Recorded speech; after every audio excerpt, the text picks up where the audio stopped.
Our judge tonight is Stephen Hinchey. Stephen is a popular judge. He's judged for us a couple of times before, and he has been very kind to jump in at the last minute. Our judge who was scheduled for tonight had a sudden change in plans and couldn't be here, and Stephen was willing to jump in and help us. So we really thank him for that. Thank you. Thank you, thank you. So with that, Stephen, I'll turn it over to you. Oh, thank you. Thank you for asking me. I always appreciate looking at new images and how clubs view the world. And let's go from there.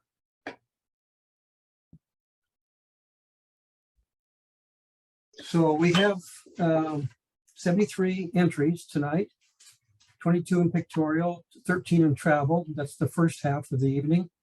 Then we'll do 21 in monochrome, only 7 in nature, although there are sequences, and then 10 in non-compete. And I am the reader. Oh, good, Amy Amy. Levine has kindly agreed to be the reader, the title reader tonight. Thank you very much. Thank you. My pleasure. Pictorial, basic, 3 images.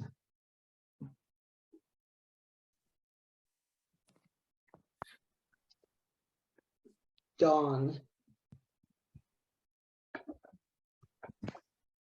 A really peaceful image, a good concept, a good execution of this concept. I really get the message of dawn that you're sending to us, with the birds just sort of awakening, not a whole lot of activity. They're just getting up and starting their search for food. So I really think that you've gotten this message to us very well. I like that the fog, the way that you've captured that it rolls in and sort of adds to the out of focus of the background. So we're not distracted by that. We can look at it and see that it's there, but our attention is really drawn to the birds in the foreground. So thank you, really well done. Next. Girl talk. I thought this was really funny. Maybe just her smile made it funny, really enjoyable with the two of them. You had to think about it. I mean, her smile and his look, or her look, I don't know what pronouns that person wishes to use, really grabbed you when you looked at it, and it made you stop and think about what's the conversation that they're having? Why is she so happy? And do you want to be part of that conversation? And the way that a lot of people might have shot up or down, or I'm sorry, across or down from them. An interesting take to get down a little lower than their heads and shoot up to them. It sort of, to me, adds an intimacy to this image. So for that, I think that was a really brilliant idea to do it that way. You really feel close to these two, and that you're perhaps part of the conversation, not just some person passing by them. Next. Drive off into the sunset. Lovely colors, a great sunset. You've got great leading lines from this. The only thing that would make it better is if the road curved. But even given that, and I'll probably say this again later in other images, when you have something that leads you off like this, like a straight highway or a tunnel or something, you want to pay off at the end. You put in the effort to follow this road all the way through the image, from the foreground all the way to the background. And psychologically, it's not a physical effort, it's a psychological effort, but you want to pay off. And so the bright sky, in this case, the bright sky is the payoff that you get for taking this journey with the photographer. And so I think that you've given us a really good journey image here to follow into the sunset. Next. Pictorial, intermediate, 3 images. Hey, down there. So of course, if you looked at this, the colors, if you were walking by this, the colors would attract you to stop and look at it. But then you'd look at it and say, well, what the heck's going on here? And why is he's sort of talking to someone down on the ground. It took me a while of looking at this and thinking about this. I'm going, well, is he a Coast Guard rescue swimmer, the man all in black? And is the other person somebody's rescued off a boat? And to see them both together in one hoist was unusual to me, because I would think that they would take them up one at a time. So I don't know, got me thinking about what was the situation, what was going on here that made them both come up. So you've got the impact to make me stop and look at it, but you've created some interest into why is this going on? Even though it's a very isolated shot, you only see these two, you're wondering what's going on around them. So from that perspective, you create some interest for the viewer. Thank you. Next. Western side of Mount Whitney, viewed from an alpine lake in the Great Western Divide, Sierra Nevada, California. A nice panoramic shot. Great sky, lovely foreground and the midground. There's something about the trees here, and maybe it's just because the trees are on the other side of the lake. They seem to be acting as a block, as a barrier, as a fence to me going further into this image. And that's too bad, because the mountains in the background I think are really lovely. And maybe, I don't know if it's just because the trees are so close to the foreground, that if there was more foreground in this, the trees wouldn't act so much as a barrier to going into it, because everything else in here is really lovely and well constructed. But I would take another look at how you can use those trees differently. Thank you. Final resting place. Well, really interesting. I had to double check that I was still in Pictorial and not in Creative when I saw this. I love the light. I love the colors on the rocks, and how the colors on the rocks are echoed in the boat. So that was very, very well done. You've got an S curve there in the river. You've got a nice moon, so you're hitting a lot of key points to get points with a judge. It's a little surreal, but that I think is what you're going for. I think that's the message, and I like the way that you've lit it. The light is really interesting to me. To get similar light that from the rocks onto the boat. Maybe the boat would be a little bit darker in the cabin. But I think it's the lighting that you've done on this is really interesting to me. So thank you. Next. Pictorial Advanced, 7 images. Study in figs. Lovely. I like, one of the things that I really like is you didn't feel you had to show both the positive and the reflective aspect of the figs. We didn't need to see all of that. We only need to see part of one, either part of the positive or part of the reflection. I think to me, it's more interesting to just show a partial of one of them. Especially here, because the reflection is not perfect. It's a little funky. And so you can imagine, well, what did it do with the rest of the reflection? How funky is the rest of the reflection?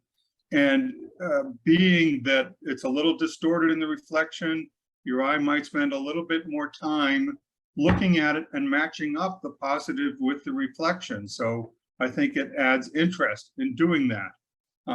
The only piece that bothered me was the plum on the far right has some extra light down it, and I don't know what caused that. And I think that since this is Pictorial, you could have fixed that and just had the same color all over that plum on the right. Thank you. Next. Shrouded in fog. Another good use of fog. It's nice. You don't see any landscape here. All you see, I'm sorry, you don't see any land here. All you see are the trees. So you have to imagine what it's like, what the trees are like when they hit the ground, what it's like below the trees. So it's all very ethereal, very spooky, very moony, very moody. Sorry. So I think that you've captured a really nice shot of just imagine the treetops. Don't imagine the whole world, just imagine the treetops. And I think that's a really good thing that you've done. And I'm not disturbed, somewhat a little by the tops of the trees in the lower right, but there's really not much you can do about it. I wouldn't want to crop that up because I think that really, I think the size, the dimensions that you have here are appropriate. Thank you. Next. The great blue heron waiting for breakfast. Wow, another really interesting lighting on this heron. And I've never seen a heron with quite that many colors and the shades of the green around. It's a lovely picture. I think you went a little far with the saturation sliders.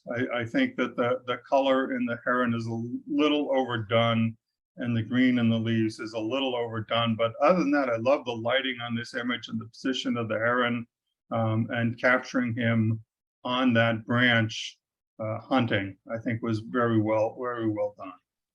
Thank you. A cacophony of buildings. A great title, a great title. You know, a lot of people might have turned this into black and white and tried to highlight the differences in just the different shapes, the squares, the triangles, the circles, the arches, the curves, but you left it in color, which is great because they're all different colors, and with the different colors and the different shapes, that just brings out the feeling of this cacophony.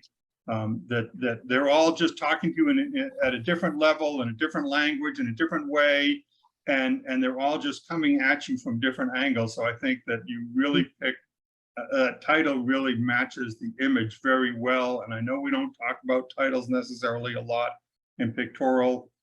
I think they're very important, and I think that this title really matches what's going on and what I'm feeling from this. And you could stay here and look at it and study the differences in all the buildings and for quite a while. So there is, I think, a great deal of interest in this image. Thank you. The early morning sun lights up a grove of aspens on the shore of June Lake in the high Sierras.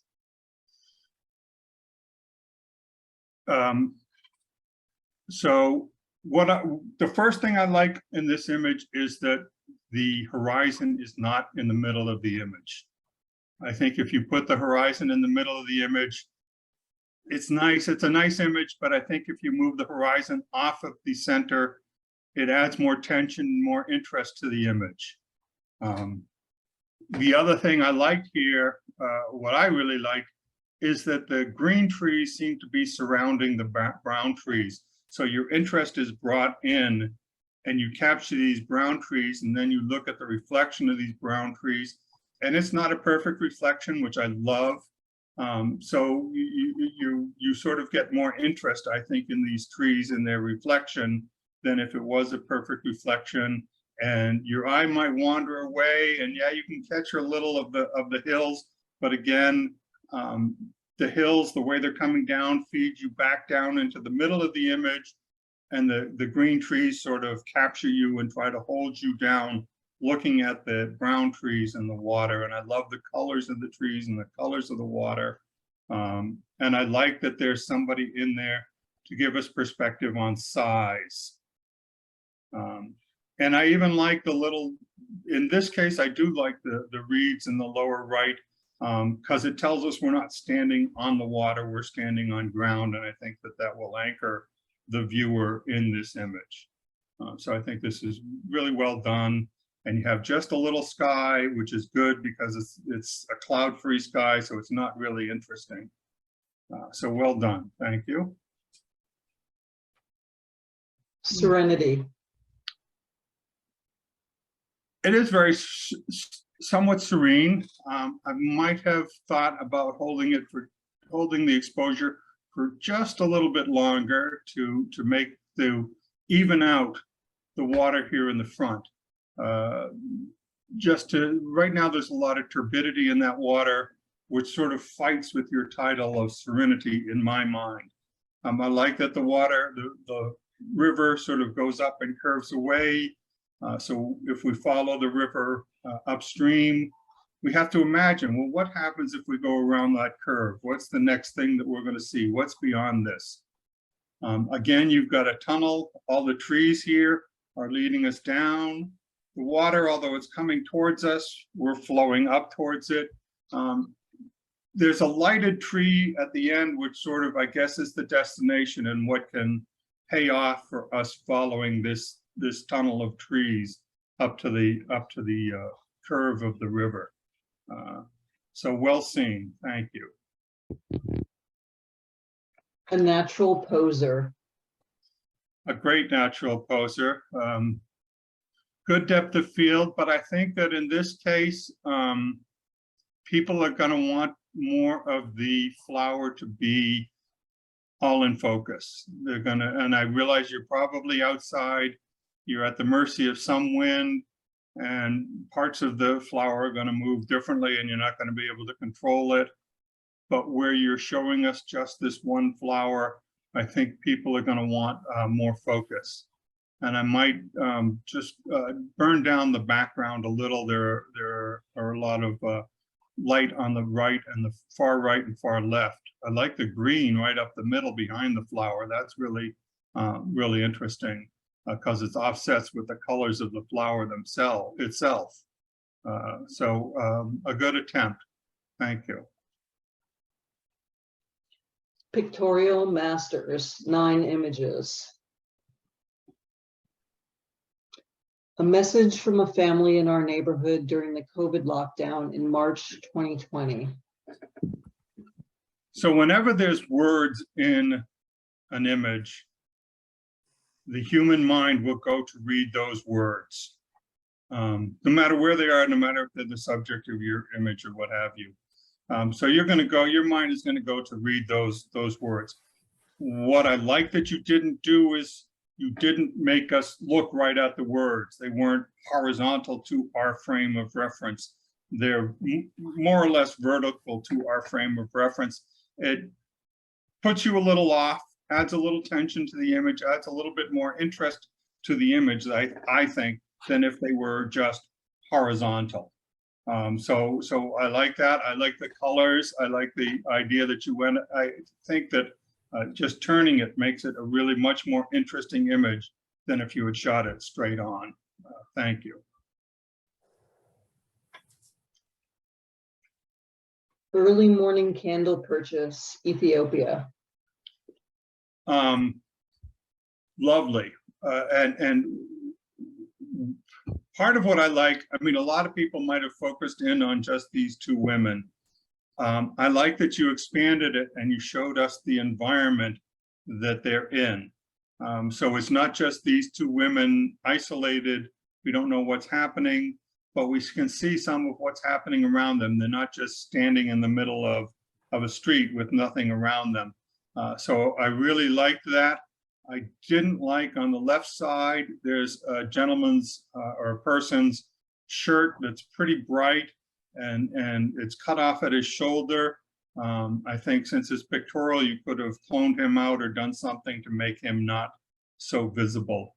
Other than that, I like the idea that you captured all of this environment with these 2 women and not just the 2 candles. Thank you.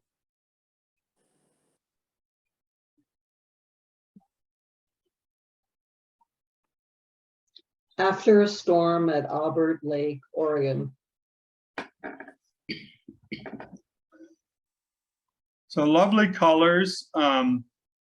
We've got a nice foreground that we're anchored in and a midground and a lovely sky. I don't see what the storm left behind. You know, maybe it's the extra water and the far sand. I mean, it just looks like a beautiful scene along the lake in Oregon. And to my mind, these trees seemed to be between us and the lake.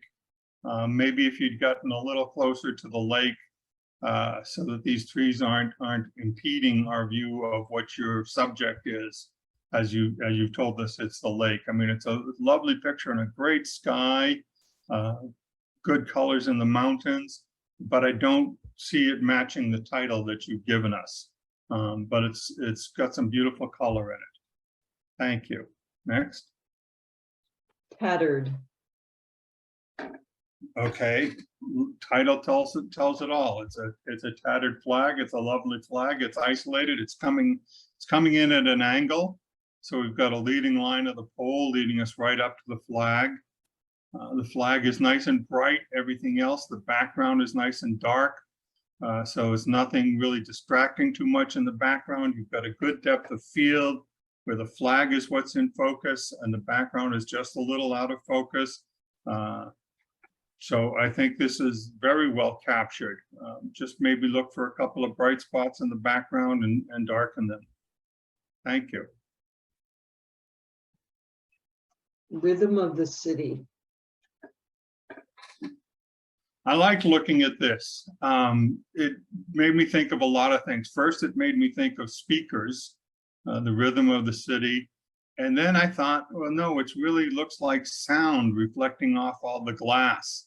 And that's what's causing the distortion of these reflections is the sound waves that are hitting the glass. And these reflections are actually just visualizations of the sound waves. And so when I got into that frame of mind, it gave me a lot more interest in this image, and I spent a lot more time looking at it. You've got some nice leading lines coming up from the right to keep us in. You've got these straight lines on the left to keep us from going off the screen in that direction. And the other lines keep us sort of gathered right in the center. So it has some interest, and you keep our eye focused on what you want us to see. And I think the title gives us information on how to interpret this image. So well done. Thank you. Next. White Sands National Park.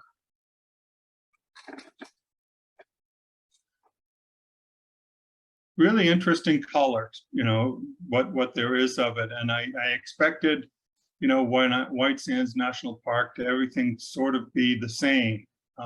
So I'm glad that your image tells me that I'm wrong. You know, not only are the colors different, but the way the wind has blown the sand is different. So we have these sand dunes here right in the foreground that look one way, and sand dunes in the background that look completely different, even though the sand dunes in the background appear to be, you know, 90 degrees from each other. The wind has done something special to them. So I got me thinking about how the wind is creating all of these and still creating them. I mean, it looks like there's a wind cutting right through the middle of your image. And thankfully that hill is, you know, makes me feel that it's real by not being flat.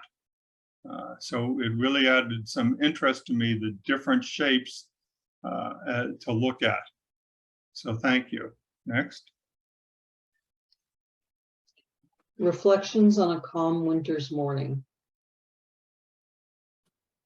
So lovely trees. These are great trees. The horizon is right in the middle, so you lose a little tension. But then the more I looked at it, the more that I liked in this image were the grasses growing up out of the water, just in the center, just a little below the horizon. And I thought, oh, those who really started to interest me more so than the trees. And so I thought maybe focus more on that. And in this case, keep all of the reflection and lose some of the positive. And bring those light, since these grasses growing in the middle are lighter color, your eye is going to be drawn to them anyway. Bring them a little bit more into prominence. But you know, maybe that's not the image you want to send. That's not the message. The message you want to send is about the trees. Again, I would still consider moving the horizon off center, just to add a little tension and a little interest. Thank you. Home in an old apple tree. Great. I love all the apples, all the color. I loved looking for the home and finding it. You know, your eye goes around to all these colors, and the colors seem to move in a circle. You move from the right up to the top and around the top and down the left, and then back across the bottom. So the apples, to my mind, and you know, just seem to be a circle, and more like an ellipse with the home at one of the focal points. I don't know what the other focal point might be, the branch on the right where it V's, but there was a lot of interest to me in this image, and wondering what birds nested in that house, and how they felt about this plethora of apples and why they aren't there eating them now. So I had a lot of thoughts, and you know, I could imagine all sorts of different birds in this house. No, no. No. Somebody should mute their mic. So it had a lot of, and this image has a lot of interest for me. I like that you didn't go to a really shut down aperture, so that everything is focused. Only in this tree is in focus. The trees behind are out of focus, so they're not distracting me away from this tree. So that was, whatever it was, because it wasn't like a 2 and it wasn't like a 21. It was a good choice for your f-stop. Thank you. A man seen on the street. Wow. Amazing. Just, you know, to think you just caught him on the street. A really interesting face. And to take him from what looks like almost slightly behind his shoulders, and below. So a really interesting angle for this image. I think it adds interest by looking at that. It makes him look, elder isn't really the word I want to use, but more someone you might turn to for advice by taking it from this angle. You know, if you'd have shot him, I think at a level, at the level with his eye, that maybe you could think of him as a friend. This angle, maybe you think of him more as someone you would go to for advice. So the level, to me, the level that you shoot him at can change the viewer's whole impression of the message you're trying to send. And I think that that's the message you're trying to send. I hope I interpreted it correctly, because it's a really interesting image, and I could stand and think about this man for some time. Thank you. Next. Travel basic, 3 images. Eiffel Tower. Since 2000, the beacon and 20,000 sparkling lights shine from dusk for 5 minutes on the hour. On this evening, the blue and yellow lights offer support to the people of Ukraine. So a really good title. You've told us where we are, you told us what we're seeing and why we're seeing it. You know, the people of Ukraine. I didn't know that they turned on the 20,000 lights for just 5 minutes at dusk. It's a really well captured image. You had to step across, and we see the big crowd surrounding it.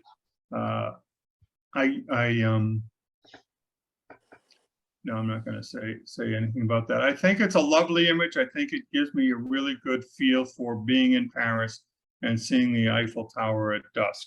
And that's, you know, what we're looking for in a travel image.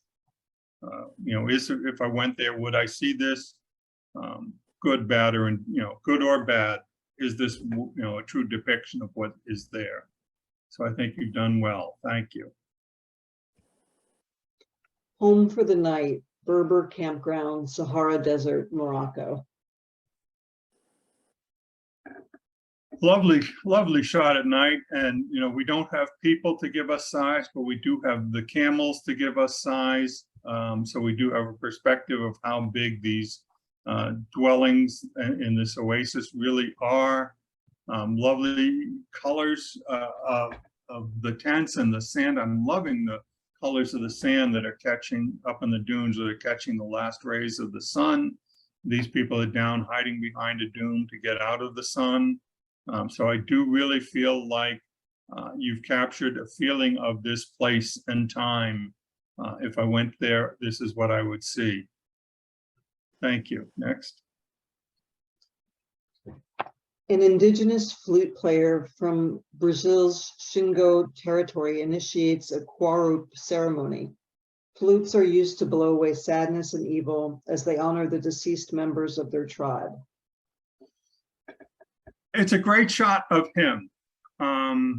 Maybe a little too shallow in the field of depth of field, but I think we can live with his hand and part of the flute being out of focus and him being in focus.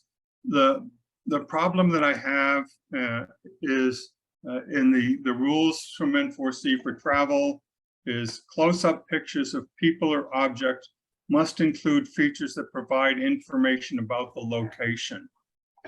And I feel that we're missing that here. He looks great. I just wouldn't know that he was in Brazil from the image that you've given me, even though it's a lovely image of a great dancer. Thank you. Next. Travel intermediate, 1 image. Roman Bridge, Provence, France. Well, we've got an interesting S-curve with the fortification of this bridge. I really wish we had more of the location. Give us an idea of how either tall this bridge is or where it is. Maybe give us a person. I guess we can sort of infer that these battlements, that the edges of the bridge are at least knee high, so that will give us the size of things. But it just seems so isolated. It's just a bridge. How do I know it's France? Yeah, I'd see it here, but is this really France? This could be a Roman bridge anywhere throughout Europe, it seems like. Thank you. Next. Travel advanced, 5 images. Horse racing is not just a sport in Britain, it's a part of the social culture. Each summer weekend, races are held at Goodwood, founded in 1802 on the estate of the Duke of Richmond in Sussex, UK. Okay, so a really interesting title. And what I like that you've done here is most people would have shown us pictures of the horse racing, but you said, no, what's really important at these is that it's a social culture. So you turned your camera around and you took a picture of the fans to show us the social event and, how people treat it, the various ways that people are dressed, from, party dresses and suits and ties to open collar shirts, just the different ways that people approach this social event. So that was, it's not just another horse race. It's an event here, and you've turned around and shown us this. Nobody's looking directly at you, which is fine, which is great, but not everybody's turned away from you. So you actually feel like you're sort of part of this group, not cut off from it. So that was well done too. So thank you for this image. Ilulissat, Greenland's 3rd largest town, has a population of about 5,000. The Inuit name means iceberg, and there are many of them to be seen due to the nearby ice fjord, a World Heritage Site. A lovely picture of this town, and I really feel kind of cold because of the icebergs floating in front of it. But I do feel that you've given me a true feeling of this town, although it does sort of look like a model town. It looks like something you might see in a train set. It's maybe the image just looks too perfect. too staged because everything is so nice. You don't see anything in any sort of state of disrepair or anything, but I do feel that if I went there, this is what I would feel. I don't know if waiting to see if people came out would help, but it is a true travel image, and I thank you for that. The Santa Justa lift climbs 7 stories up one of the steepest hills in Lisbon. The lift was designed by Raoul Mesnier de Ponard, a student of Eiffel. It opened on July 10, 1902, Lisbon, Portugal. So a really great, you've given us a lot of information in this title without boring us. You've told us, you've sort of explained why we have this metal structure in amongst all these stone and brick buildings, because he's a student of Eiffel, so of course it's going to be a stone structure, and it looks like a really interesting image. I don't think I like the idea that you're showing it surrounded by these stone structures, that you're showing the incongruity. It makes your travel image, to me, much more interesting. And I would feel these crowds going to it. One thing about, in this case, seeing the back of people's head, it looks like everybody is moving forward. So it looks like I, as the viewer, am moving forward with them to get into line to visit this elevator. So I think it's a really good, a really true image of what I would feel there if I went. So thank you. The Temple of Athena Nike, Athena as goddess of victory, built circa 420 BCE of white Pentelic marble in Ionic order, is the smallest temple at the Acropolis in Athens, Greece. Okay, lovely title. I like that there are people in it. It gives us a really good perspective on how large this temple is. And it's a really interesting temple. It's sort of in a state of disrepair, but you see everybody walking around and enjoying the history of this place. I'm glad that you put it a little off center. That allows you to include that group to the left and the tree. I don't know why I like that tree over in the left side of your image as an offset to sort of all of this marble and stone and nothing alive except that tree, really, that we can see. So I think it really enhances your travel image rather than just taking a picture of just the temple. So I think that's an improvement. Thank you. Next. Bandon Beach, Oregon. Morning light on one of the most celebrated beaches along the southern coast with miles of sea stacks and spectacular views. Sea stacks are formed by wave erosion and wind. Well, it's a really nice picture of the beach. You've got people in there to give us perspective on size, because otherwise we wouldn't know how big all those sea stacks are. And it's such a wide angle. We have so many hills and mounds and sea stacks to look at. And I feel that, yeah, if I went to Bandon Beach, this is what I would feel as I was overlooking it. I can't see anything to say that, oh, you should have done this better or you should have done that better. You're really giving us a feel for the whole beach here. Thank you. Next. Travel Masters, 4 images. Students enjoy a visit to the ancient ruins at Sukhothai Historic Park, meaning Dawn of Happiness, Sukhothai, Thailand. Great, and we know that they're students because they're all looking at their iPads. So I really enjoy that. I also like the tree. I don't know, it doesn't matter what the sky was doing. That tree adds interest. I think that if you had changed your position, if you'd moved in closer to cut down on the tree, I don't think your sides would have been as interesting. And I like that you've captured, 99 and 44/100% of the students. I like that you captured the person on the right posing for another student, or having another student take a picture of her posing here. I like that we can see a very good part of this ruin, that we're not just looking at one little part. We can see how vast, how extensive it is here. So I think this really is a good travel image, and would entice people, or is true to what we would see if we went there. Thank you. Badlands National Park at sunrise.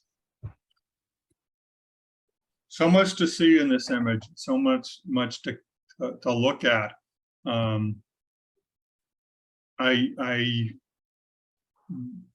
It's almost a square image, and I wonder if making it more panoramic would add more interest as a travel image. And I know that making it panoramic is sort of just like, well, that's the standard picture everybody would take.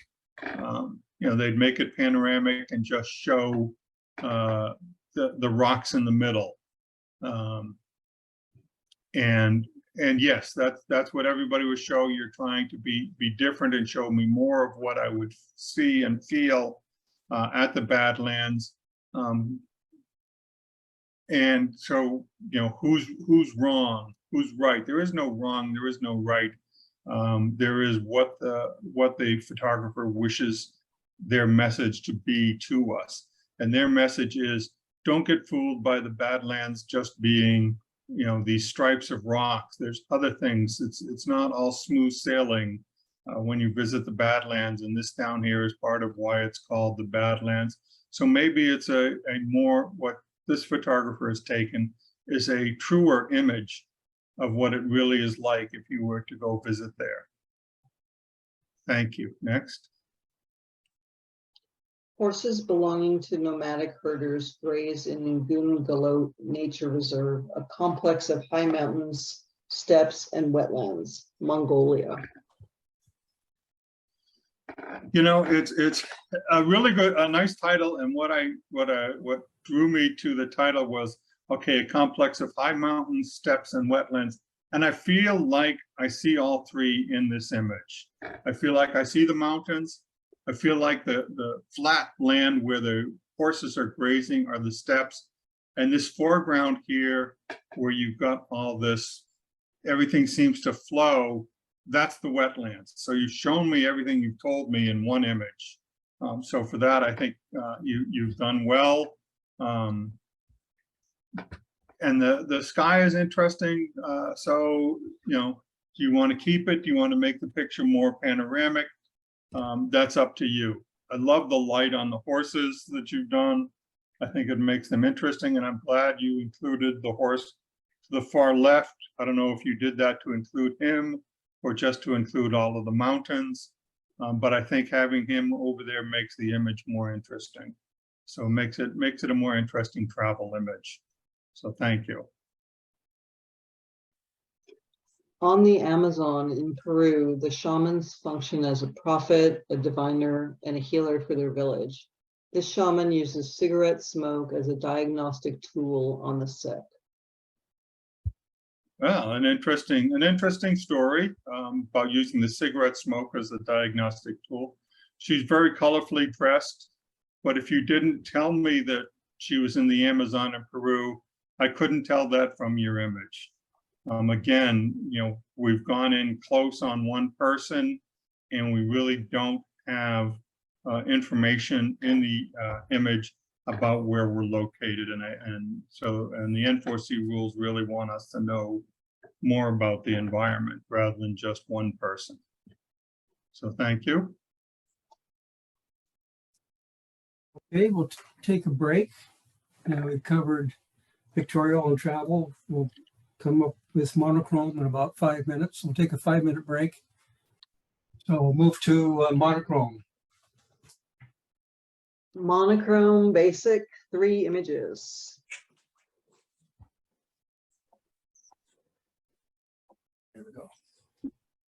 Tamales 2020.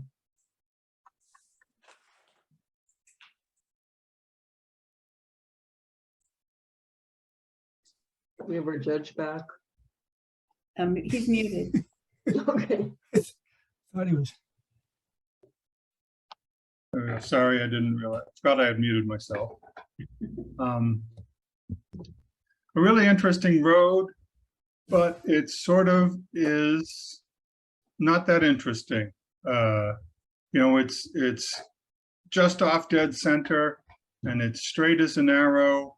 It's nice that we've got these flowers on either side guiding us down the road, but it just sort of stops, ends, gives up. There doesn't seem to be any bonus for following this road to its end, and it doesn't seem to curve off. If it curved off to one side, then we could let our imagination flow and see what we see, or see what we think we see. But this just, you know, sort of leads us just to that black tree, which really, in my mind, isn't a good payoff. But you know, it's an interesting image. So thank you. Ghost ship Bombay Beach. Sailor lost to the curse and allure of the Salton Sea. So lovely title, really gets us into a mood which you're trying to feed us, trying to show us with this, I guess, infrared image. You know, great that the ship and all the work around it are very light, and we're drawn right to it. You put it off center a little, great. We have a lot of sky, so you went with this because in a color it probably would not have been very interesting. I don't know, it's the current monitor that I'm using. There's some interesting things happening in that sky that I didn't see originally, but it's still an intriguing image. Keep me interested and think about the sailors who sailed on this decaying boat here that you've shown us. Thank you. Winter sun.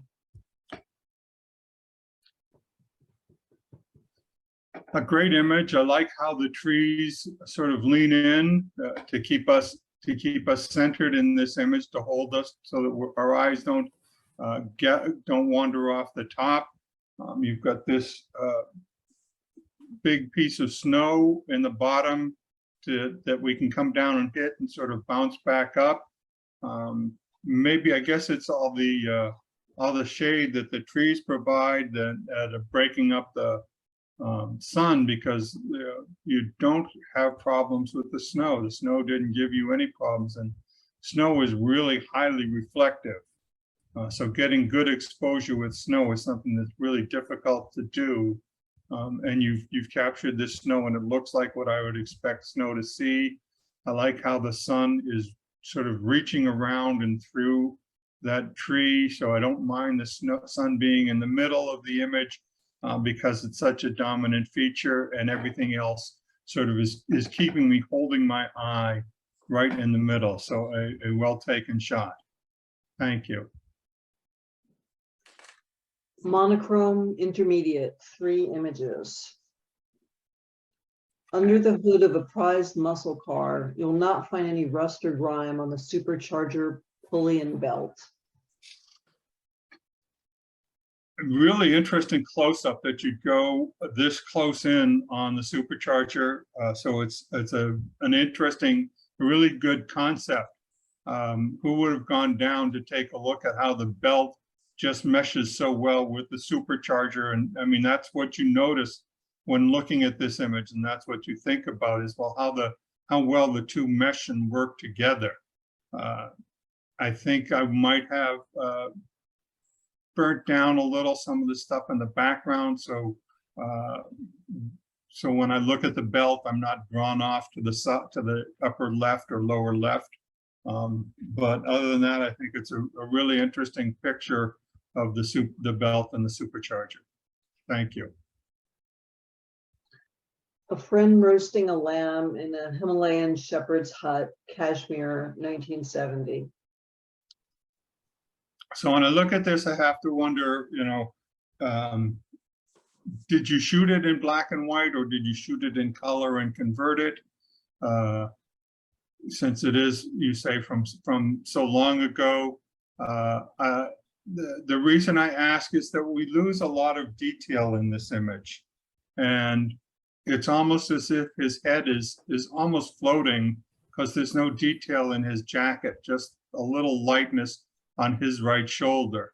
And the stones of the structure behind him are again, very little detail in this image. I would have liked a little bit more detail in the darkness. We don't want just black and then white. We'd like some gradation somewhere. And I don't see that gradation, because it could be a very interesting image. I'd just like to see more of it. Thank you. Quote point moment. A really interesting concept, a really interesting contrast between the two people on the left, the couple, and the wooden structure on the right. The wooden structure is sort of old and run down and losing pieces of its window, so maybe it's falling apart. And these people seem young and full of life and active.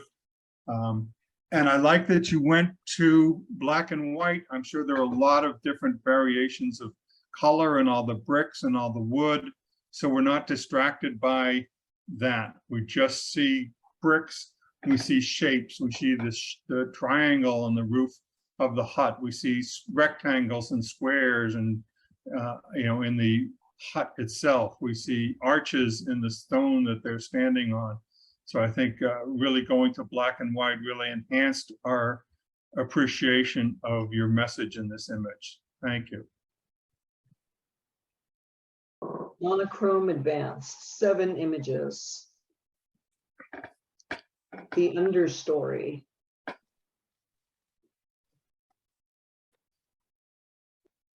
So an interesting concept to bring us in on what I see is light around the edges is a circle of light surrounded by darkness, but the light is holding in a darkness. And maybe that's not the message you're trying to send. Maybe I would have liked to have seen a little bit more interest, a little bit more detail in the center of the image. But maybe that's the story you're trying to tell. It's the understory, and you don't get to see so much when you're in the understory. But I personally would have preferred to see a little bit more. Thank you. Next. Driving the mill. I like the variations of tone. You go from really dark to really light and everything in between. You have grays and darks, and I like that you took a little time, a little longer exposure, so we get the feeling of these things are moving and alive and active, and it's not just something dead that you took a picture of. So I get a feeling of energy. And I look, that gives me a little bit more interest in this image, to look around and see what is moving and what isn't, and why pieces are moving and what pieces are moving each other. So in order, not just, impact when I walk by, but there's interest to keep me looking at this image longer. Thank you. Next. A young boy rides on his papa's shoulders, waiting for the Day of the Dead parade to start in Oaxaca. So it took me a while before I saw his dad, because the little boy's face is so interesting.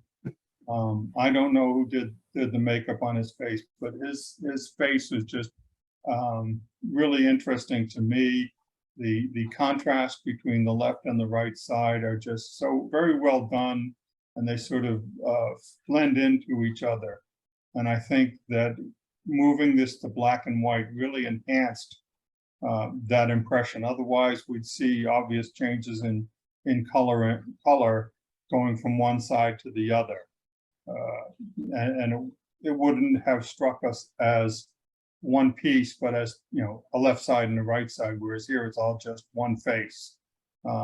So I think that converting this image of him to monochrome really enhances the beauty of his face. So I think that was well done. Thank you.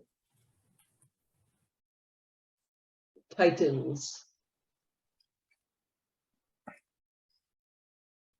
They are Titans, and I like that they're sort of, are they, you know, walking up the hill? You know, I like this hill that you built, and it took me a while before I saw the little wooden structure, which reinforced the idea that these things are Titans, because from the structure and from the little fence in front of it, you sort of get an idea of how big a person would be, and then how large these Titans really are.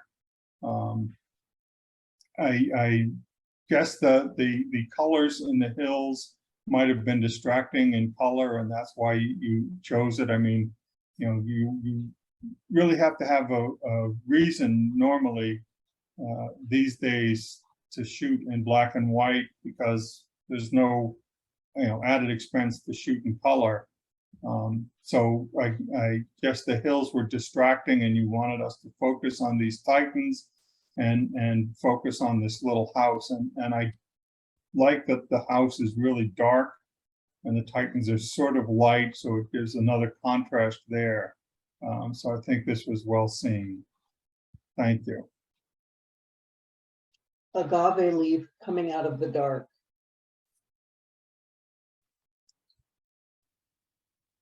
I like that there are more leaves in the background. Well, first, stunning. The light in this is really stunning. It's really lovely. The leaf isn't going straight up, it's going up at an angle, which adds a lot of interest. There are leaves in the background that are out of focus, but we know that they're sort of the same leaf.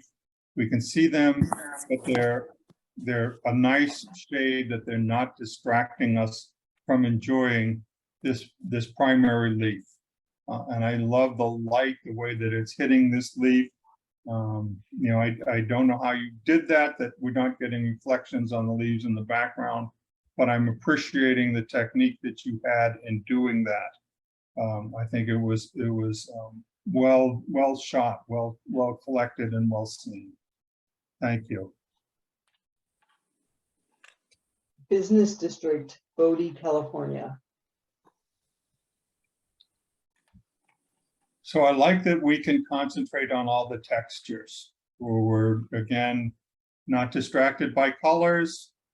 And I like that the textures in the sky and the textures in the top of this structure, which might actually at one point have been the sign for whatever business this is.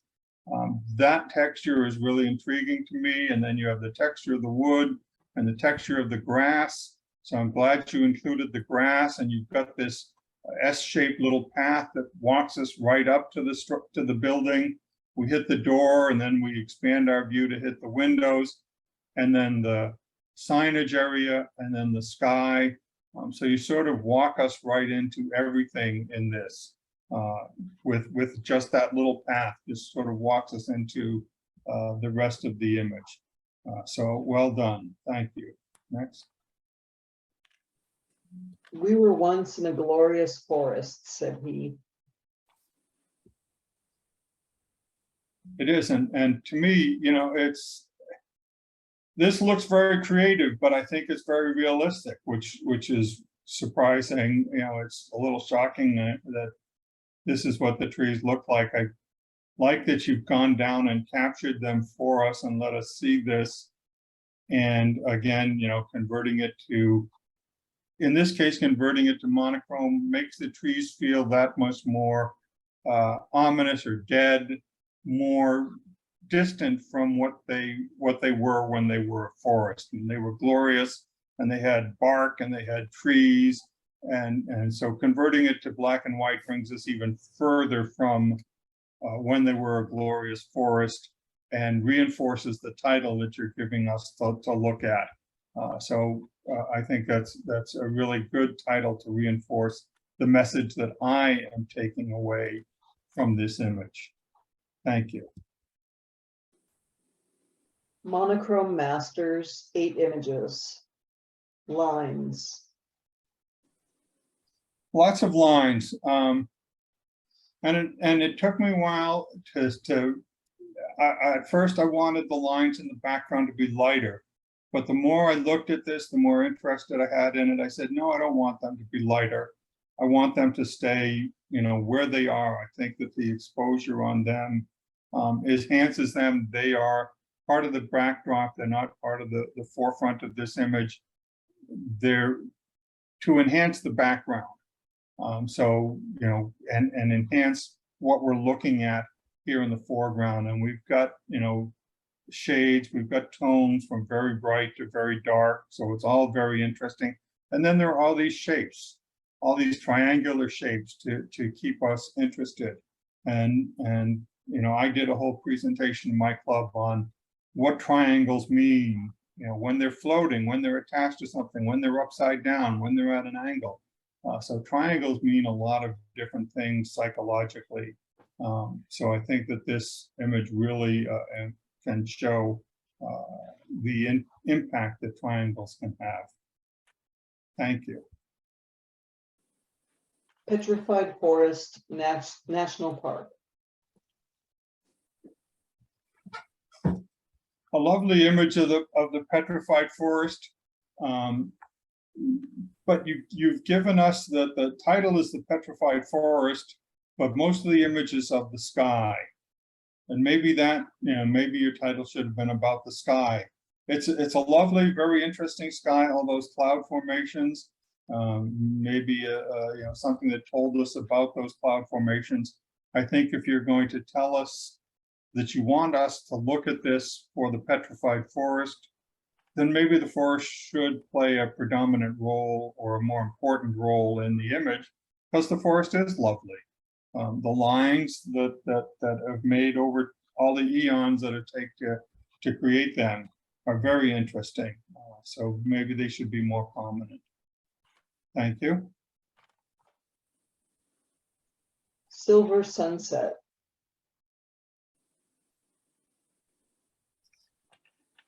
Now this really freaked my mind, but I think that's part of what the creator was going for.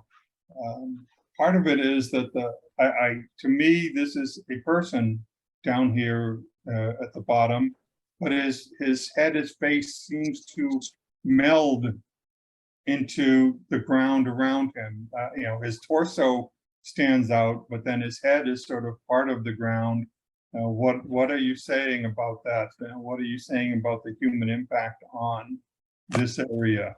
The tree is lovely, really interesting. I like all the branching it does. I like that we can focus on the branches and not on the leaves, because you've gone through a monochrome or infrared. And the leaves, the branches on that tree, the way that they fork and all is very intriguing, interesting to me. And then what happens to all the reds and oranges of the sunset by taking an infrared image to the sky, just is it looks like the turbulence in a river just projected upside down onto the sky. So it's really intriguing, because your mind tries to match it up with the yellows that it expects to see in the sky, and it can't do that. So it's really a mind-bending experience looking at this image. Thank you. Arches at Fort Point. Now, I must say, this is the first time in seeing a Arches photo of Fort Point that I've actually seen this in the path in the ground, these arches in the ground. I don't think I've ever seen an image showing that before. So that's really interesting. I've never seen that. I like it. And I like that we're not distracted by the colors. We just see the shapes of these arches marching down. So, and we see how repetitive they are, how they go off. I just wish there was sort of a payoff rather than just that empty void down in the middle as for us to follow this path. But I think it's a really interesting image. I love looking at these bricks in black and white and just looking at the shape of these arches. It's very intriguing. Thank you. Hurricane Ridge Olympic National Park. I like the mountains and the clouds. I like how they contrast to each other. And you have to think, you know, are the sharp edges of the mountain causing the clouds to curl and form the way they are? Is the clouds causing the erosion on the sharp and causing the sharp edges of the mountains?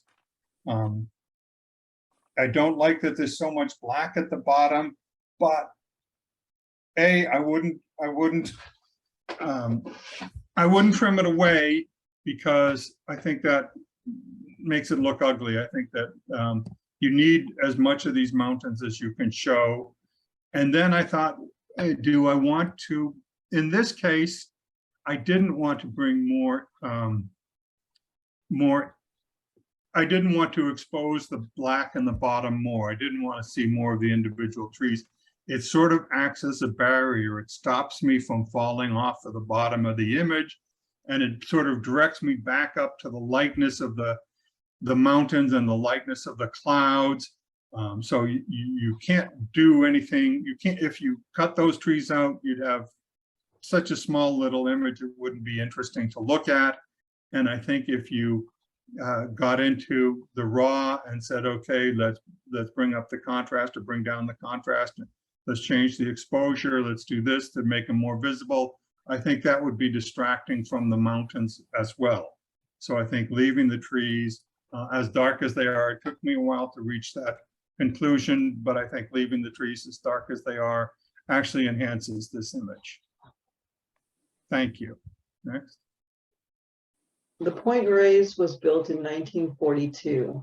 She survived World War II, much misuse, and a fire started by a photographer. She still beguiles in the moonlight. Now this is what we expect when we see Point Reyes. A lovely capture. I can feel the texture in the plywood of her pilot house. I can see, you can see all the texture in the flying bridge. You can see the texture in the sand and in the grasses growing all around it.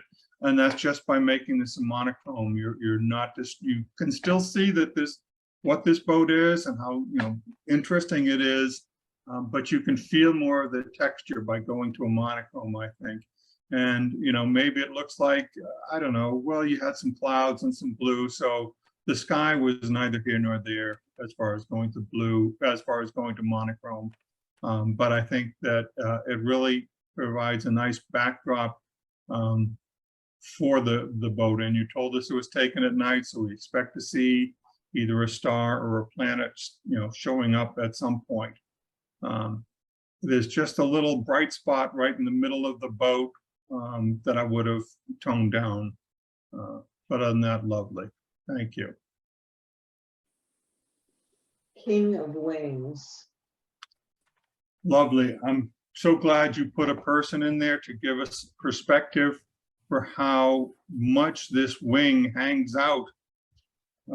It's not just some little thing, it hangs out for quite a ways, and we wouldn't get that without the person in the image. So thank you for keeping, doing that. Also, I don't know that I've ever seen somebody get so close under it and shoot up to it, so we get to see what it looks like underneath and what it sort of feels like in monochrome.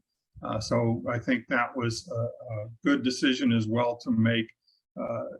Go and look at all the images of these places and then think about how you might take the same image differently or take an image of the same thing differently.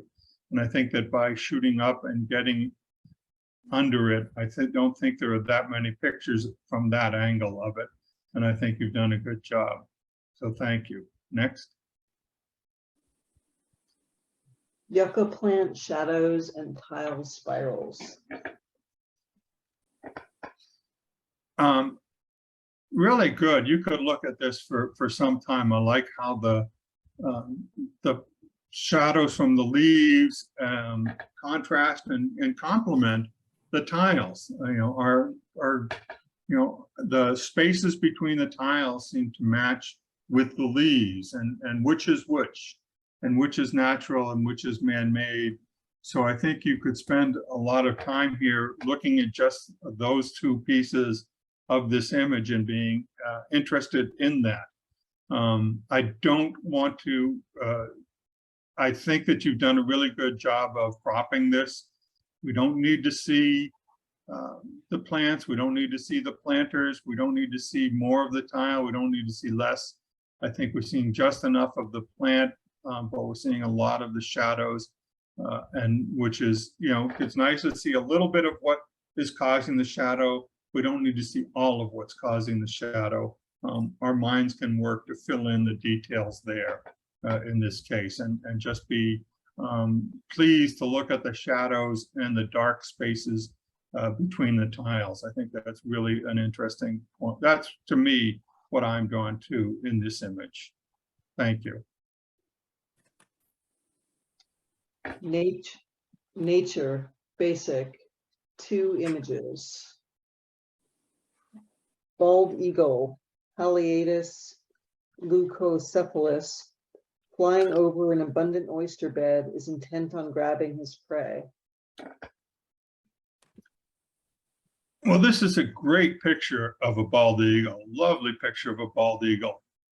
The title, I wish the two matched a little better. Maybe the title should have been about how to identify a male, or how to identify the age of this, because we don't see the oyster bed. And to me, his eyes are looking forward, and the oyster bed would be below him. But I'm not an expert in bald eagle, hunting tactics, so maybe not. So I just wish the title and the image just sort of matched a little better. I think we all know how to identify a bald eagle, but how to identify males and females and ages, or something about that. Could have done a better job with the title. Thank you. Longhorn bees belong to the tribe Eucerini. Males have unusually long antennae. This bee is a member of the Melisodes genus, ground nesters and crucial pollinators of wildflowers and crops. So a really good nature story you've told me about a bee I didn't know about. You told me how to identify the male, its long antenna, and you showed me its long antenna. So I can see that. And the rest of the image is great. The bee is in really good focus, really sharp focus. I can see, I don't know if it's called hair on a bee, but I can see all the hair fibers. I can see how clear his wings are. Most of the plant is in focus too, so that's a really good depth of field shot. It's coming up at an angle, not straight up, which I think adds more interest, and the background is nicely blurred. So I think that you came up with a really good nature story to tell me something I didn't know, and a lovely image to go along with it. Thank you. Nature intermediate, 2 images. Lioness, Panthura leomelanocauda, hunting in the grasslands around Utasha, Pan, part of Namibia's Utasha National Park, 8,600 square mile reserve that contains some of the last prides of wild lions. Wow. So you've told me why this is important. This could be one of the last prides of wild lions in Namibia. So a good wildlife story. One of the things that I really like is, I don't know how you did it. You got down pretty much eye level with the lion. A lot of pictures, you know, you're sitting up in cars on a lot of safaris and you're shooting down on the animals, unless they're elephants or giraffes. But this guy, you know, you're shooting across at her and, you know, we can almost see eye to eye with her. So I think taking images from different angles, you know, getting down and taking a picture of a child from their level, I think is very important, you know, and getting down and taking a picture here of the lioness at its eye level, I think really helps your image. Thank you. Next. This snowy egret, Egretta thula, has caught a crab, which is part of their diet, which mainly consists of fish and aquatic animals, including frogs, worms, crustaceans, and insects. Lovely story. You've told me about the egret and what his diet consists of, and you're showing me him grabbing this crab. Something I'll say is, you know, since egrets are so white, again, with snow, exposure is difficult. Oftentimes, their feathers all just sort of blend together into one big white blob. That isn't happening here. I can see a lot of individual feathers. So I think your exposure was well done here. I missed that. I wish he had a catch light in its eye. Without the catch light, you know, it's lacking something. It looks sort of dead, but there's nothing you can do about that. This is nature. You can't go in and change that. But a lovely grab of the egret grabbing a crab. Thank you. Nature Masters, 3 images. Hummingbird, hawk, moth, 1 of 3. 3 successive frames at 60 frames per second show the wing flapping frequency and time needed to retract the proboscis. First frame shows proboscis in flower of a butterfly bush. Hummingbird, hawk, moth, 2 of 3. Second frame, a 60th of a second later, shows wings forward and proboscis removed from flower.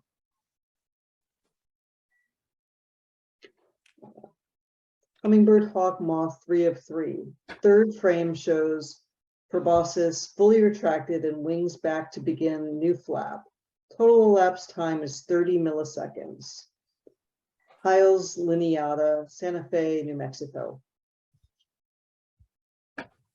So what a really interesting story. You know, a lot of people would have you know, chosen a story about them just eating the butterfly bush, but you've chosen to talk about their speed. Okay, great. That's a great nature story. Most people just showed their speed. Oh, see how fast their wings are flapping, because they're called hummingbird hawks because they flap as fast as hummingbirds. I like that you've chosen a different angle on your nature story, let's call it. And it's amazing that even as fast as you're shooting, the wings are still blurred. I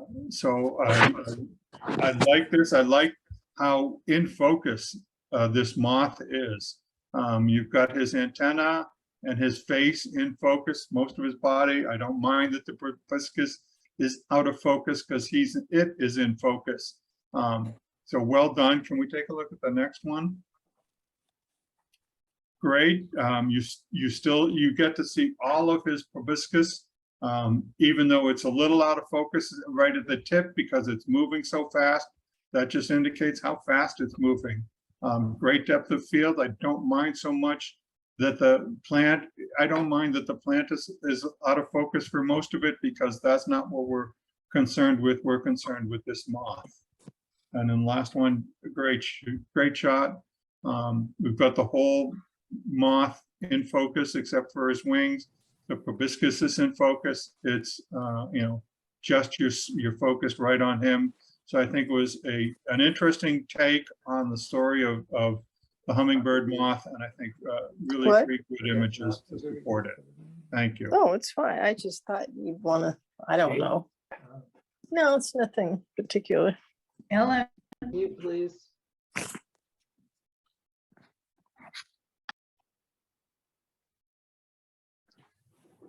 Western gulls, Larus occidentalis, catch crabs in Oregon's Salmon River estuary and can eat them whole or the underside to get the meat. The gull's digestive juices break down the crab's shell. Oh, great. I love a really interesting story. I didn't know, tells me something I didn't know. I didn't know about the digestive juices breaking down the crab's shell. So that's interesting, but you guys can't know what to tell each judge because you don't know what they don't know or what they've learned the last time they were here. And it's a really good image of him or it with this crab coming up. So I think you've got a really good story and a great image to go along with it. Thank you. Lion eating an oryx, a large antelope and an endangered species. Oryx eat mostly grasses, but lions usually don't eat stomach contents. Samburu, Kenya. Panthura leo melanocata, Oryx bisa. Okay, great capture of the lion eating this oryx. It's a nice story. I didn't know that they didn't eat stomach contents. I knew that they get most of their vitamins from the liver and other organs in the animal. But so you told me a little something I didn't know. I like that. I don't know how you got down so low. Maybe you dropped your camera down and took a remote control picture because I'm not going to get out of the truck while this guy's eating. She'd come after me next. So it's a really interesting picture of this animal eating. I rarely see such close-ups with such detail. And her face is all in focus and her mouth, her teeth are as sharp as can be. So I think it's a really good story and a good image to go with it. Thank you. Non-competitive, 10 images. In the blue hour. So really interesting. I like, of course, I've said it before, that you put people in there to give us a perspective of what the size is in these images. I don't know if you added a blue tint to everything, or it was just, it came that way and you decided to call it the blue hour. So that's something I'd have to think about. I have a lot of thoughts. I spent a lot of time looking at this, the three stages of the water, the really choppy water up at the top, the semi-smooth, and then the ebbing flow, the wet sand that's left behind. And I was really intrigued by all the white in the wet sand part of it. I thought that was pretty fascinating, but I wouldn't want to get rid of the other parts of the water because they're just as interesting as well. So I think it's very well done. I really can't say, maybe if it was wider, it would be more interesting. Maybe if it wasn't, a portrait shot, maybe if it was square or panoramic. But I don't know what you took, but I am intrigued by the three levels of water that you're showing us here. Thank you. Putting the art in artichoke. Really lovely. I like the lighting on the artichoke, and I also like all the negative space in this image. I think it adds to it. I don't think you want to focus in on the artichoke more than you have. I think that if you pay attention to the suggestion of thirds, that you put it in a good spot in your image. I think it has a lot of tension. I like that you've given us something. You've given us this board beneath it, something for the artichoke to rest upon, and the lighting that you've done so it just lights the board. And the artichoke is very well done, and the artichoke just sort of fades off into darkness, but we can still see the shape of the artichoke and the artichoke leaves. with this image. If anything, darken up the background in the upper right, but it's very well done. Thank you. Pacific Pride. I don't think I've ever seen an image where the rainbow came down and actually touched the water before. And something I learned shooting up in Yosemite is every rainbow is a double rainbow. The second rainbow might be very, very faint, but there's always a double rainbow. So that would be my only suggestion on making this big better. If you could have expanded it and gotten the second rainbow, I think maybe you could have gotten it better. But just the idea of the rainbow coming down and actually touching the water really was interesting for me. I'd never seen a rainbow that actually touched, where I could see it touching anything other than just sort of fading out into the horizon. So I think that was well done. Thank you. Iceberg on a cloudy morning.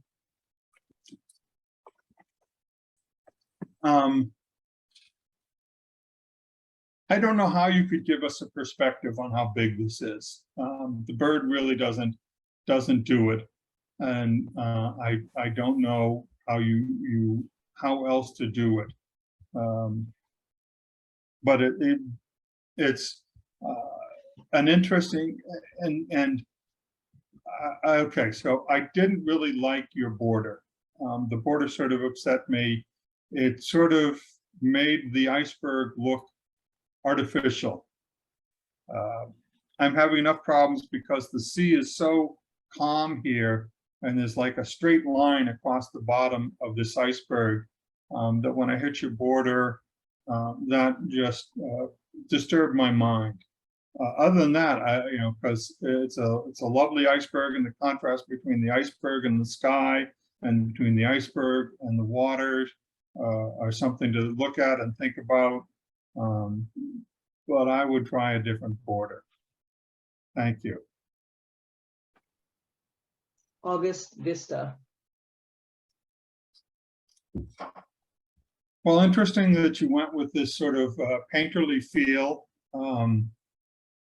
filter.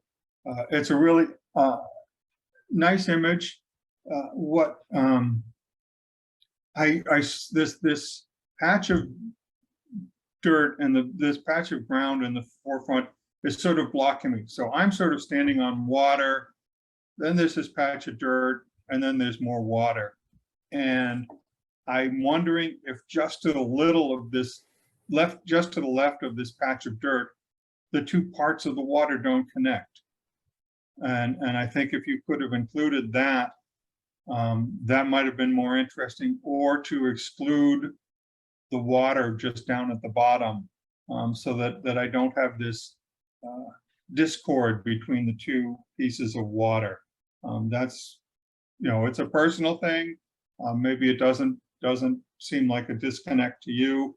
It just seemed like a disconnect to me, because I like what your painterly feel did to the buildings. I can see that they're buildings. I'm not sure exactly what they are, which makes them more interesting and makes them more pleasing, and they're not sort of jarring if they were some sort of ugly building stuck in the middle of this lovely landscape. So thank you. Art Heals, documenting concussion recovery via daily iPhone selfies. 1, feeling old. Art Heals, documenting concussion recovery via daily iPhone selfies. 2 of 2, but finding beauty within. I'm sorry, I was really disturbed by these images because it looks like she's been hit. And it looks like, to me, so I was very, very disturbed by this first image. It really unnerved me. I'm sorry. I know it's art, and sometimes art is meant to be disturbing and to be unnerving. So let's move on to the next one. And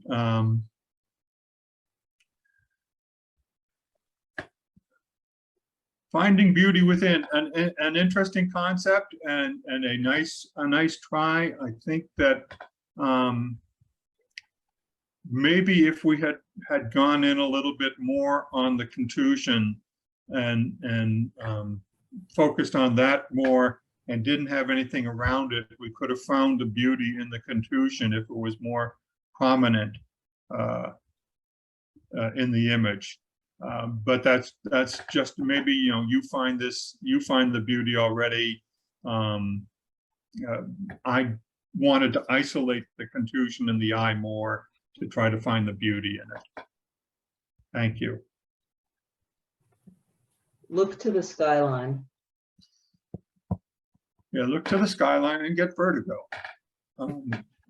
So a really interesting concept, you know, that you went at a different angle. How many people would have walked up to this pillar and say, hey, I wonder what it looks like looking straight up. To me, the edges of the building you're under look like stairs.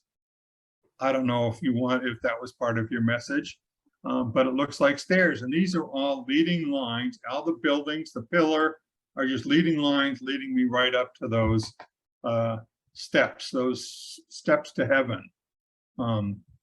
So you are looking to the skyline in this image, and it's you know, got some great interest in it. I like the shapes that I see, and it's leading me right up to the skyline. I'm looking right to the skyline, so it's a really interesting concept. Thank you. Michael's smile. Michael's smile. A really interesting person. I sort of wish his left hand hadn't been cut off where it is. You're really sort of right at the base of the thumb, start of the wrist. It's really not, you know, if you want to cut them off well away from a joint if you're going to crop, or include more of his left hand. Because for some reason, you know, I went down and looked at his hands and said, oh, those are really interesting hands too. He seems like a really interesting guy. And I'm glad that you went to black and white, because I'm sure that's a really colorful shirt and it would have distracted us away from his face.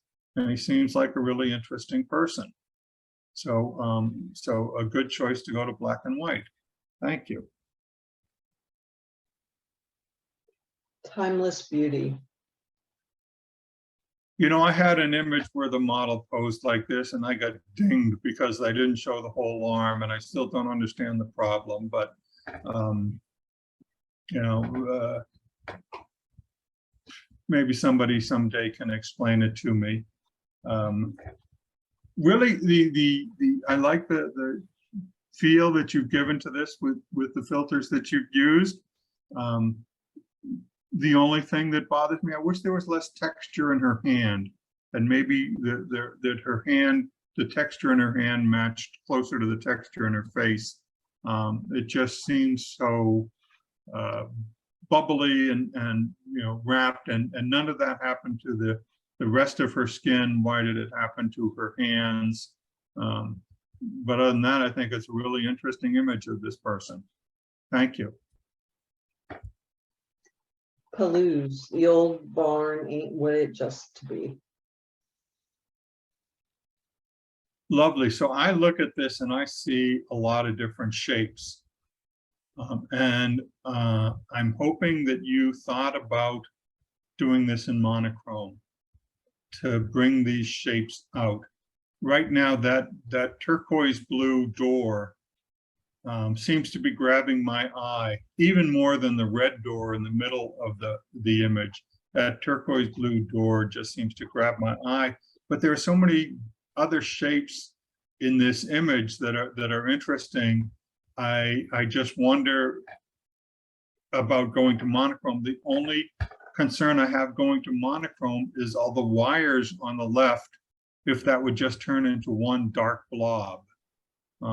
So I hope you will look at what this image looks like in monochrome and see if you still have detail in the wires over there on the left.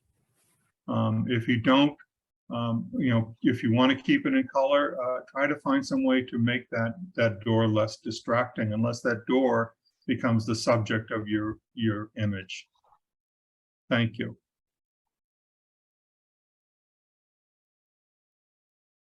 Okay, we've covered all of our images. We'll take another 5-minute short break and then come back and show the winners. And thank you, Amy. To the awards. So Pictorial Basic, we have 3 awards. My cursor work. 3rd place, Mark Hollinger, Don. Haven't seen Mark tonight. Nice job. Very nice. Okay. 2nd place, Elizabeth Springs, Girl Talk. Very fun. Very fun. This was at a fashion show, so we were sitting on the floor and I was using a telephoto. So I was across the room, but able to feel like I was in the middle of a conversation. Thank you.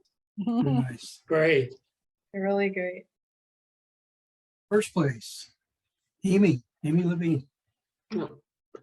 Thank you.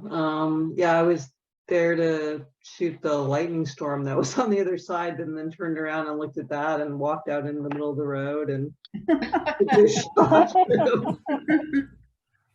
sometimes you got to do that for the art. Yeah. Where was it, Amy? Nice colors. In Arizona, kind of near Tucson. Beautiful sky.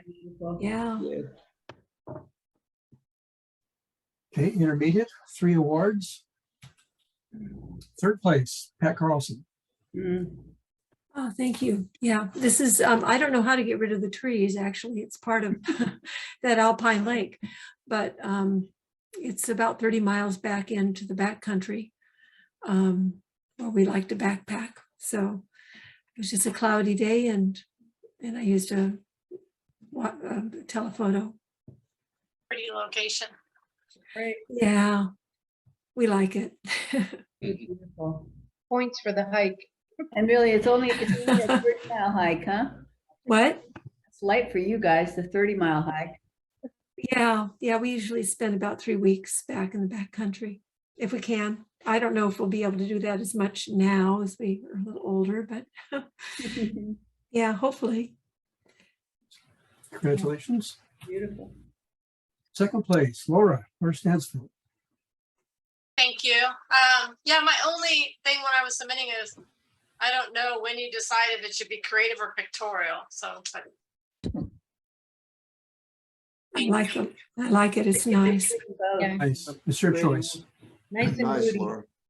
Really good. Pretty. Yeah, Very- nice image. 1st place, Pictorial works. Helen.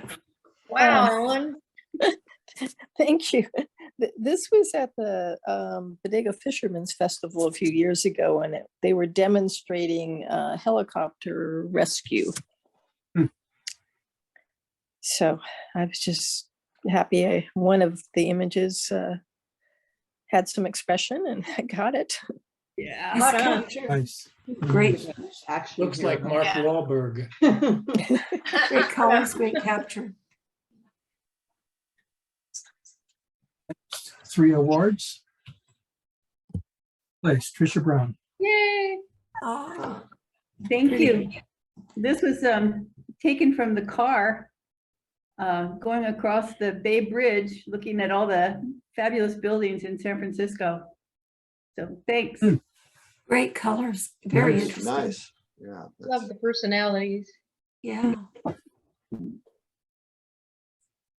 2nd place goes to Bill Clark.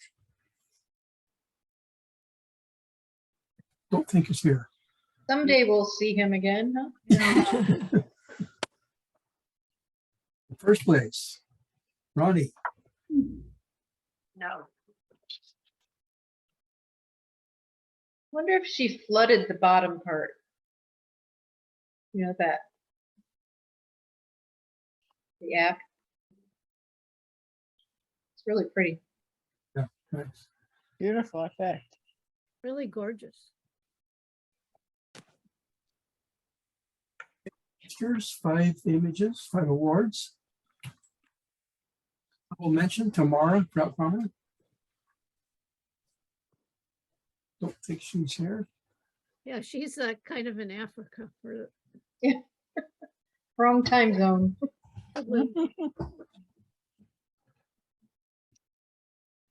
Yes, honorable mention. Thank you. So pretty. It's kind of homey.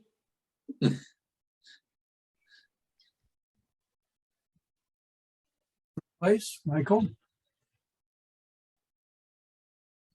That's great. That is totally amazing. Very intense. Every whisker. Every Western, with a nice dark background. Every wrinkle. Oh, and that. And the Clock. turban. Yeah, beautiful. He's Sikh. He's a Sikh. And at That's a F2, sex. Mike still here? F228. It was, but not anymore. Not anymore. The Sikhs don't cut their hair, so it's all in that turban. Oh, yeah, it's going up the, yeah. Mhm. Second place, Tim Allen. Yay. Yeah, Nice. yay for Tim. Haven't seen Tim tonight. First place, Anne. Yay. I took this a while ago, not on this latest field trip that people went on, but a while ago. And I kind of liked that I found a good title for it because I'm not very good at that. So I'm glad you liked the title. Yeah, well done. Full picture. They vibrations? Very interesting. Are they sound vibrations, do you think? Could be piano keys. Yeah. Oh, Congratulations, man. It's Really nice. nice. Yeah, nice work. Alvo. Basic, we have 2 awards. Second place, Elizabeth. Thank you so much. If you happen to be in Paris, definitely go for the light show. It's stunning.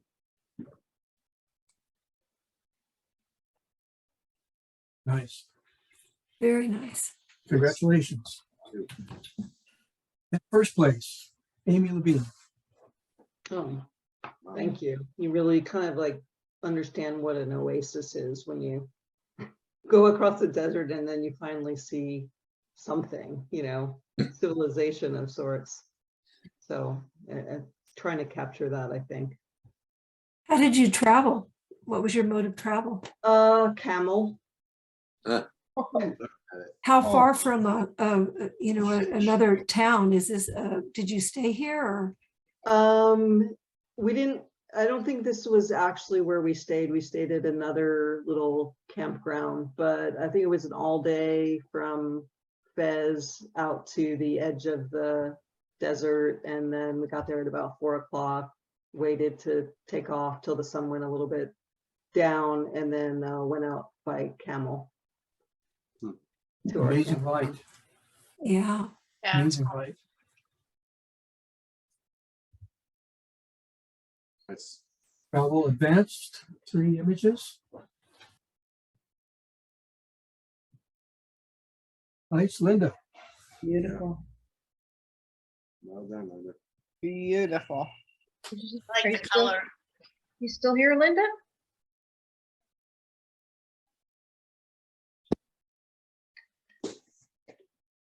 Second place, Jennifer. Great. Sorry, I was muted here. Thank you very much. One of the things about the towns, or that little town in Greenland, is that everything is neat and clean. I'm just was so amazed that I didn't see trash lying around. Some of the places were old or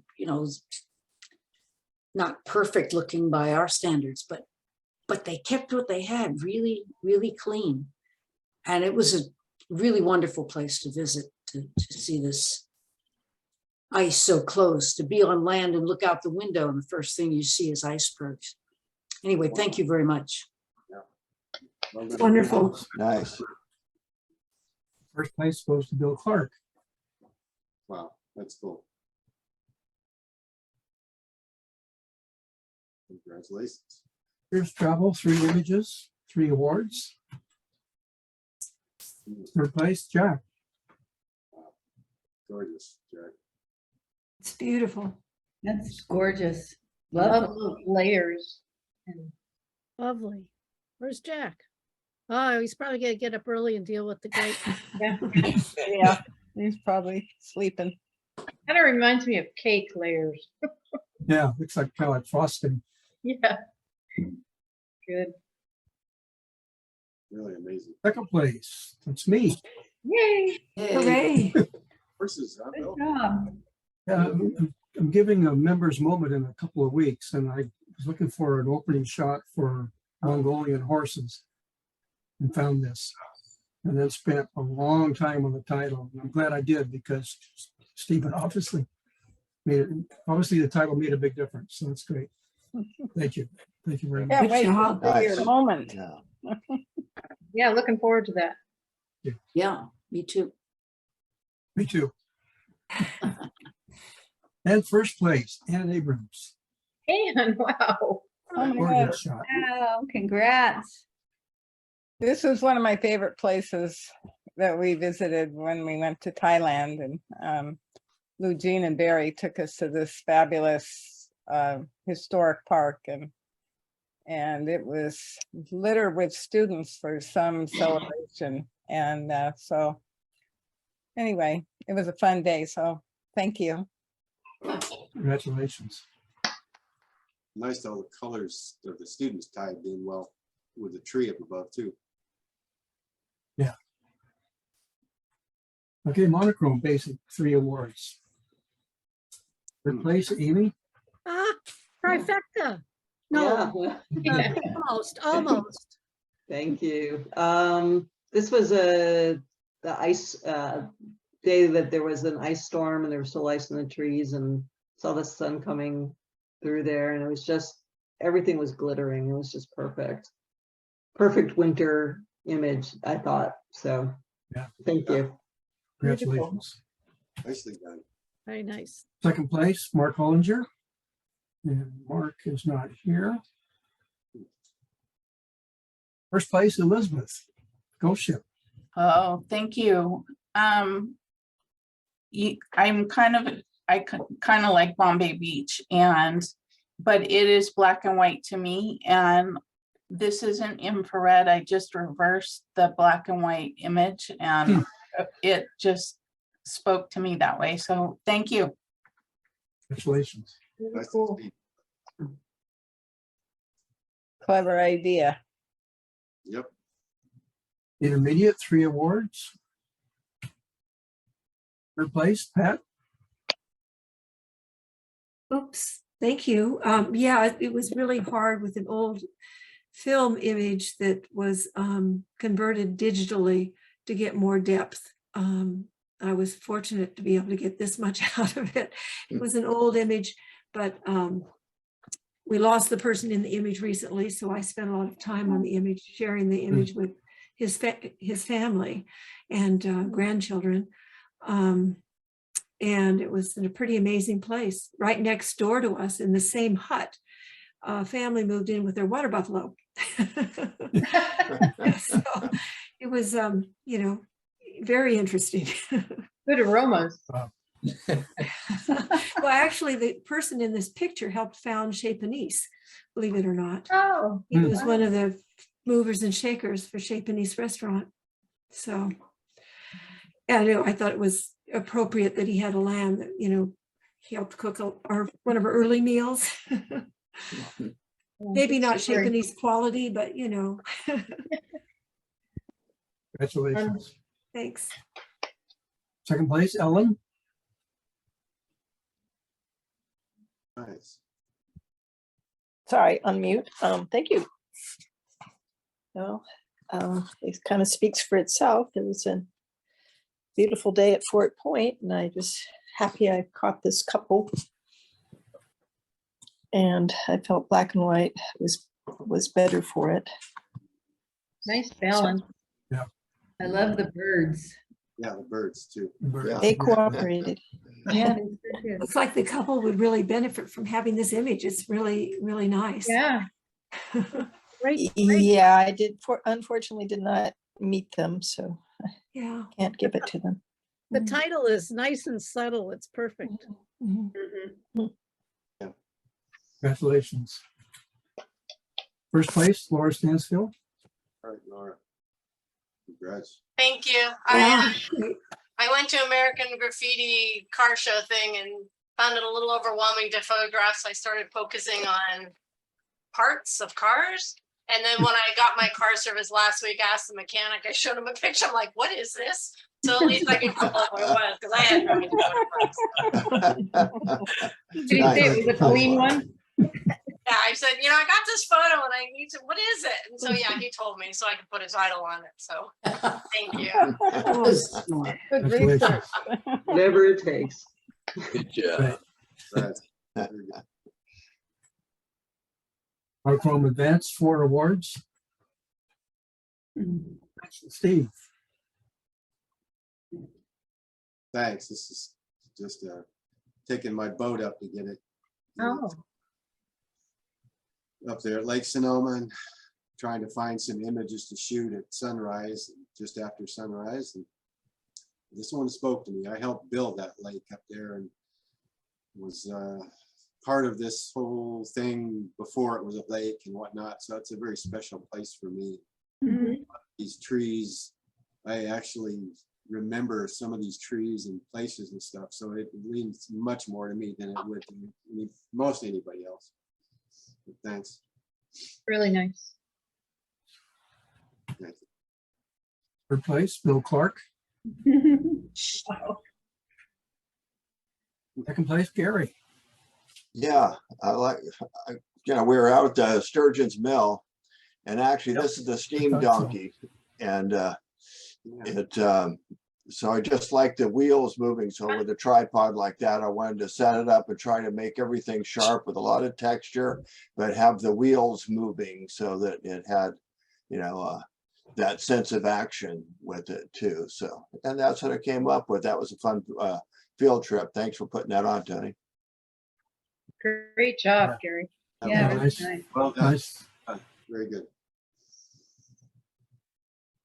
First place, Ronnie. All right. Yeah, that's beautiful. The agave leaf finally paid off. Now she's been trying to capture this for a while. Different. Is that right? Ronnie has? Yeah. She made comments about, finally, I've tried to do this for years and finally got it. Wow. So, this is something she'd seen a long time ago and finally got it. Beautiful. Yeah. Monochrome Masters, 3 awards.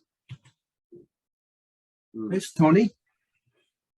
Very I good. can't tell you how many times I've shot that boat. I think she was a boat. I think the very first time I went to Point Reyes was maybe 15 years ago. And I think I can chronicle the deterioration, but I'll probably continue to shoot her. It's a beautiful image. Yeah. Nice, Great image. nice composition. Black and white Nice really detail. works. Nice, Tony. Second place, Liz. Nice. Oh, Liz. thank you. I've been sitting on this for a while. I had one frond that was in the way on the top, and I worked at getting rid of it. Beautiful. Frond leaf, but thanks. Nice. Congratulations. It looks really happy. Happy, that's good. First place, Herb. Yay. Same Herb and Lori. I know Lori Yeah, gets some Lori, credit. Lori's a tiny person. Good. I'm glad he reworked this one because I. Yeah, that- Yeah, It's yeah, great. I agree. That looks really great. Really Yeah. came out Nice. nicely. Ray. Yeah, Bert. Nature. 2 words in basic. Second place, Stephanie. Seems definitely. Nice. Look at that face. I know. huh? Right. Amazing. Intense. A nice angle. And first place, Mark. Hmm. Beautiful shot. Cool. Bug man. Yep. Love, man. Bug and Beautiful. flower man, macro man. Yeah. Nice. Yeah, really nice. The field is really nice. Mhm. Intermediate, 2 awards. Second place, Pat. Oh, thank you. Yeah, it was, we were lower in elevation. I had a long lens. I wouldn't have wanted to be much closer. Great shot. Perfect camouflage. Wow. I know, they're amazingly camouflaged. Yeah. Congratulations. First place, Laura. All right. Thank you. Yeah, it was kind of fun to watch this guy with the crab and work with the crab. It's yeah, Laura, I've like realizing now that I'm in photographing nature a lot more, you start learning a lot more about their behaviors and things like that, which is proving to be pretty interesting. So thank you. I like how the water drops. Nice capture. Yeah, or even, you know, I have a photo that I'd love to, you know, I'm not sure how to put the information in there, but I'm watching this guy, they sit there and they stamp on the ground. They'll put their foot and they tap their foot down and it causes a vibration and it causes whatever it is to swim out or come out. But it's cool information, but you can't relay that in a photo. So it's things like that that I'm learning the more I photograph the wildlife, and it's kind of cool to watch it. So. Did a nice job of capturing the texture and all those whites, really. Yes. Thank you. Very nice. Yeah. Well done. Nature Masters, 3 awards. Third place, Tim Allen. Nice. Tim. He always comes up with interesting facts. Yeah. Second Second place, Tamara. Oh, Cool. amazing. First place is me. Yay. Oh, man. All right. Well, yeah, I love this bug. that's so Yeah, cool. same here. Yeah. That's Pretty my, much. That is a cool image. I love the We went to curl. Santa Fe for a week to listen to music. And there are these gigantic moths outside our hotel room. And there's this big butterfly bush outside our hotel room. I couldn't get a decent picture because they were moving so quickly, just like hummingbirds, just really, really fast. So I put it in the fastest rep rate I could get it at, which is 60 frames per second, silent mode, and got these shots. That turned out cool. Really cool. Fantastic, yeah, fantastic job. 800 ISO turned out pretty good. Yeah. Nicely done. Okay, now I think we're at the drum roll point of the evening. Best in show, best of the evening, best image tonight is Oh, Yeah, Ronnie. Ronnie. Not here.